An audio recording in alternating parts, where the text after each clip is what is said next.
joining us now to review some headlines in today's newspapers from around the world is Arise News analyst Emmanuel Efeni. Good morning, Mr. Efeni. How are you? Good morning, Leila. Good morning, Ruben. Good morning. Yes, we'll start with one headline you've been talking about all morning. And that's the lead story of this day. Federal government considering review of 2020 budget oil price benchmark to $20, says Ahmed. Expects economy to contract by 3.4% in talks to defer debt obligations to 2021. Crude price crash delays project bid rounds. Black gold price rises to $30 as lockdown eases in India. Others, IMF transfers $3.4 billion emergency assistance fund to CBN. Yes, that money has arrived, but as just look at the main headline, which is the benchmarking of the oil price for the budget. Yes, we're not considering $20, but at the time the price seemed to be moving up gradually because of easing of lockdown in some countries, India, parts of Europe, easing gradually.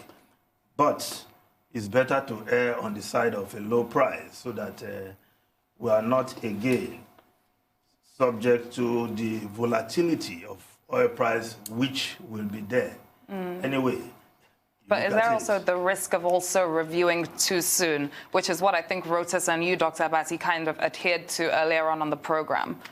Well, I mean, if the projection is that oil prices may stabilize after the next cycle at, $47 or $46 or even $27, it may be a bit realistic to stay at the level of $20. But that means that, for budget 2020, much more will be shaved off the budget. When we review to $30 per barrel, about 15% of our 10.1 trillion naira 2020 budget was shaved off. Almost about 312 billion naira, was shaved off of the 10 trillion naira budget. So this time around, another 20% is going. Another, percentage is going. I haven't done the exact calculation. So, but what it means is that, as I pointed out, the economic crisis that we face is real. So we don't need to dwell. We don't need to dwell on what caused it or what did not cause it, because we know already that there is a crisis in the world, and we don't have buffers to protect those shocks. Government, as I said earlier, has taken a number of steps. But do those steps go far enough?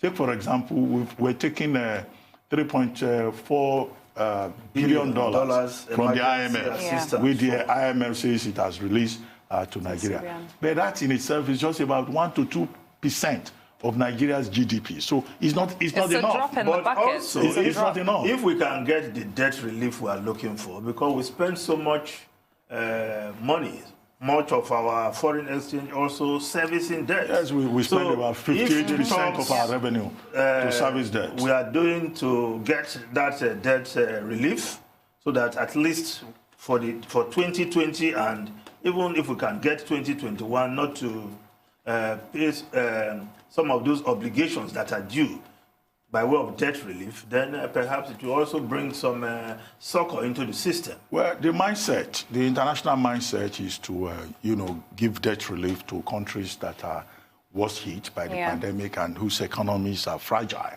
Already IMF has given debt relief to about 25 countries in Africa and the Middle East.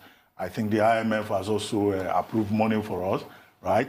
IMF is going to spend another $18 billion to support countries in Africa, particularly about 40 countries in Africa. The G20 and other institutions, are favorably disposed to it.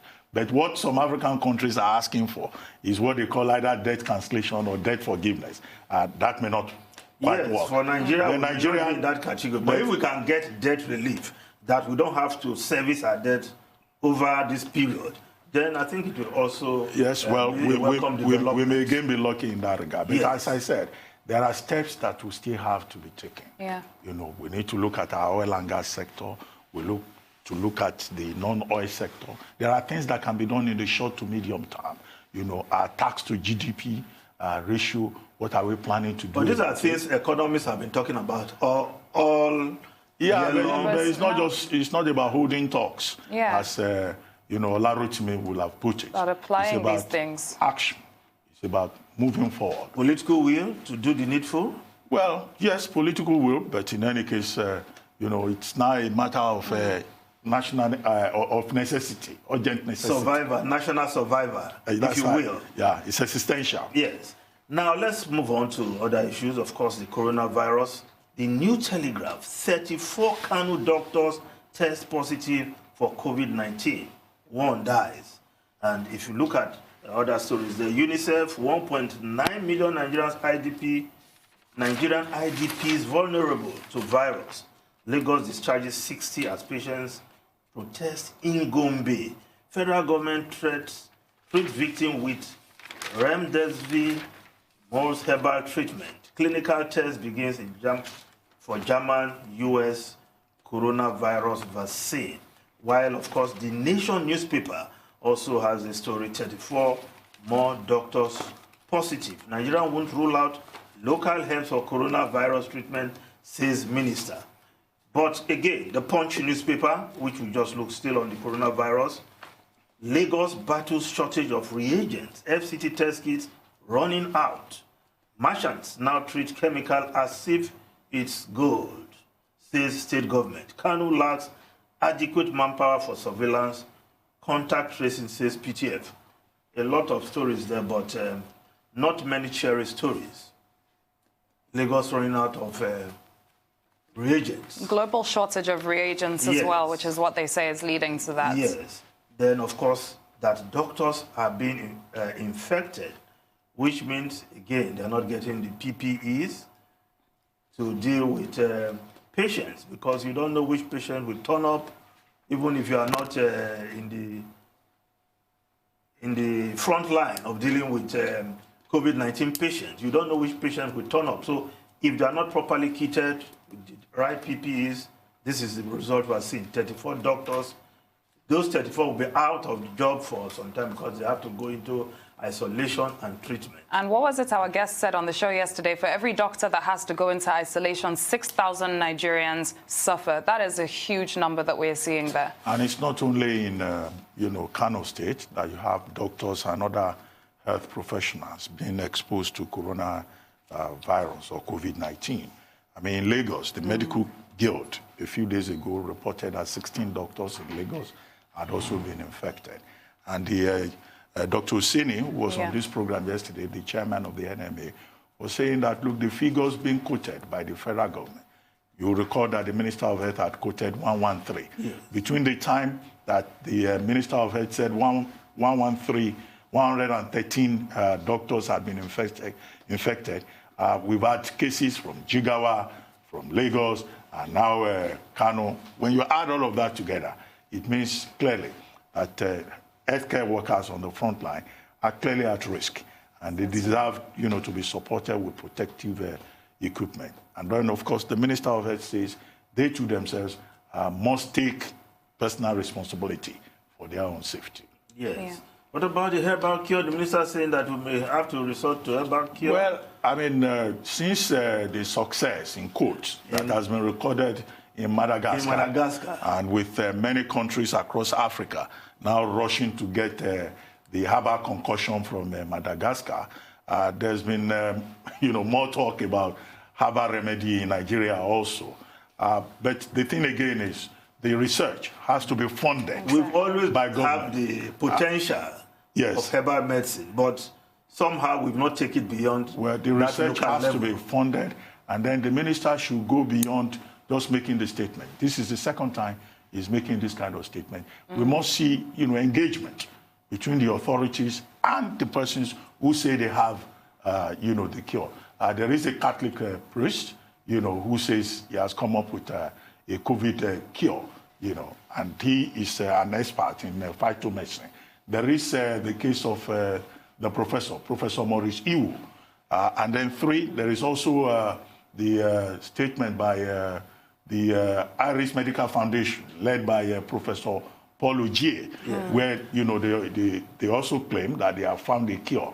Now, all of these persons should be listened to. Are you dismissing the ONU's... Okay, yes, and then the ancestral solution that has also been so you're adding that, by the ONU of Efeni. You're adding that to the scientific mix. Well, I mean, you know, no, it's but these are all things that can be looked at. Herbal remedy that is recommended. The only difference is that his is handed down by the ancestors. That's the only technical difference. But I think what's also important that has to be looked at here... whatever it has should also be subjected to scientific investigation by the pharmacologists and pharmacists. But what's also important here is that the federal government or the presidential task force is looking into getting remdesivir to help treat patients of COVID-19, which is proving successful in other parts of the world. It's a drug that didn't work for Ebola, but hopefully if it is working and it's helping to reduce symptoms of COVID-19 in people and we can get our hands on it, that would be great. Definitely. Well, I think that, you know, with reference to remdesivir, the minister and the director general of the NCDC, they seem to be saying two different things. About 2 days ago or so, Dr. Ihekwezu said that, well, they are looking at remdesivir, but that they need NAFDAC to give the necessary approvals. Yeah. Now, the minister is saying that they are already trying the drug in Lagos. So what exactly is the situation? Is it that NAFDAC has already given the approval in the last 2 days, or the minister and the director general have different information? They need to put their hands together in that respect. Let's go to the foreign newspapers. The UK. Unfortunately, Mr. Efeni, we've run out of time. But should we take the headline quickly before we go? Yes, UK coronavirus death toll is now the worst in Europe. Tragic news. 92,000. Yes. Honestly. That should also influence what Boris Johnson will come out with in terms of strategy to exit the restrictions. Certainly. Quite true. Yes. Mr. Efeni, thank you for today's headlines and updates. We'll see you tomorrow.